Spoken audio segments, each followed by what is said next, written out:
the blue shell. You either think it's good or you think it's bad, but I'm gonna find out today, is it really as good as its fans say, or is it as bad as its critics say? Well, let's start with the pros and cons, but we'll start with the pros first. Increased speed while in the shell, increased swim speed, near invincibility while crouched, kill basically everything like thwomps and dry bones, but you really shouldn't because dry bones is too epic. But now for the cons. You basically lose all ability to control Mario in a platformer.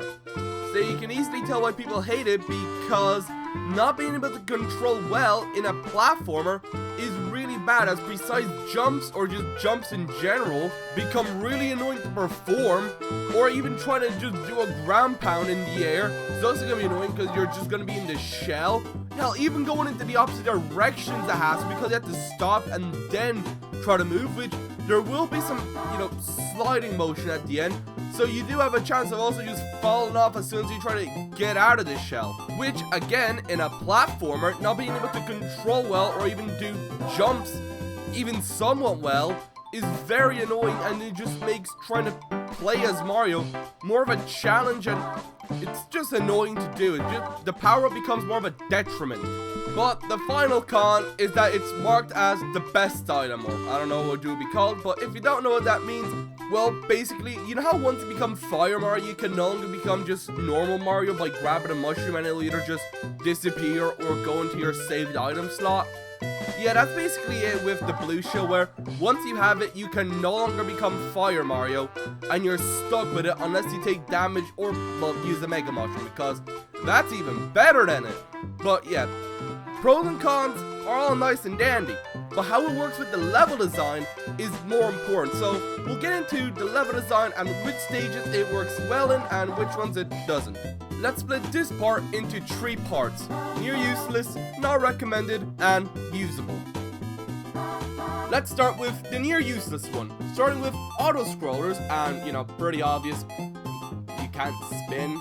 But another type of stage I wouldn't recommend is the bouncy mushroom stages, as you can't bounce and ride, sadly.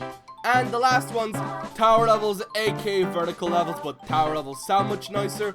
But yeah, in those types of stages, you're just using those little spring tornado things to get around, or you have very little room to actually do anything. So yeah, I wouldn't recommend it.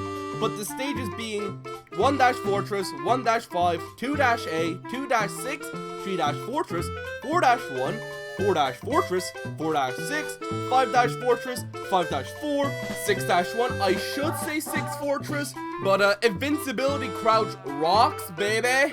But 6-4, 6-Fortress 2, 6-B, 7-1, 7-2, 7-3, 7-Fortress, 7-4, 7-7, 7-A, 8-Fortress, 8-Castle, 8-6, and 8-Fortress 2. That was a mouthful.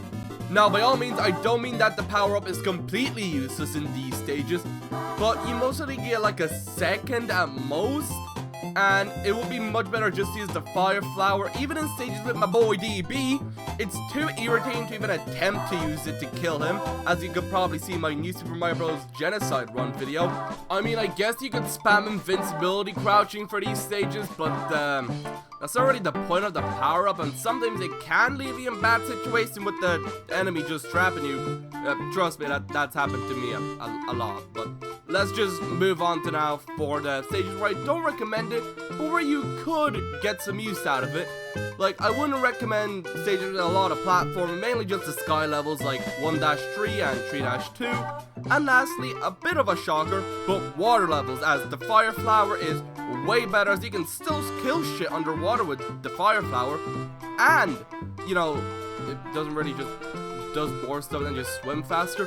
But one exception, Unagi levels. That's where this power-up fits way better because of the faster swimming, and you can get away from them much more easier, or just avoid them. And screw it, for Unagi levels, I'm fully in support of the blue shell, and I highly recommend using the blue shell for Unagi levels. And for the rest of the stages, yeah, sure, go ahead. You should have less problems or none at all. but keyword less, as you're still using the blue shell, which discussed earlier makes Mario Controller going 120 on an ice road, aka very little control. And that's the blue shell's downside. It's annoying to work with, even in stages it works well with. You still sometimes have to fight against it if you just mess up a jump, because of how hard it controls. Narrow jumps gotta stop for a little bit to, not fall off. Or you could ground pound before landing, but it wants to do that. Also, having to do consecutive jumps is hard because, well, landing lag, I'm pretty sure, and you'll mostly just fall off and die.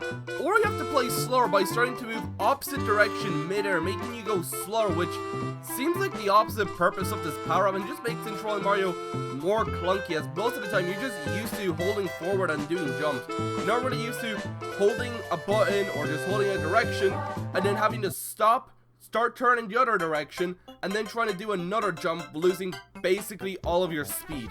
Now, there are levels where this power-up works well, or extremely well, of course, but that doesn't really make it better because you're still controlling Mario in the shell, aka still annoying as bounce, change directions, you need to get out of your shell, and just very annoying. And speaking of changing direction, this power-up is really bad for most star coins. Not really a point, but you're usually jumping or doing harder parkour to get to most of them, but not really a point, but still. And at the end, you're just left with the shell invincibility, which is lame. Useful, yes, but lame. But at least it has something to help you in stages where it performs worse in. But that leads to the question in the title and the thumbnail: is the blue shell good? In my opinion, no. Well, it may have its benefits, and it's most certainly a very fun power-up to use. For actually playing the game and wanting to get through stages, it is not a good power-up. Again, it's fun to dick around and just fuck around with. But trying to get serious and actually play through the stages, the blue shell works more of a hindrance at most times because of it just anti-platforming, I guess you could call it, and it just being more of a nuisance to control Mario, having to clunkily play, or just play as you're not used to playing. So yeah, that's why I'm gonna consider the blue shell not a good power-up for playing the game. Fun to use? Yes. But as a power-up, it's mostly a detriment. But that's the end of the video. If you agree with what I said, like and subscribe, and if not, tell me why in the comments. And I'll see y'all later.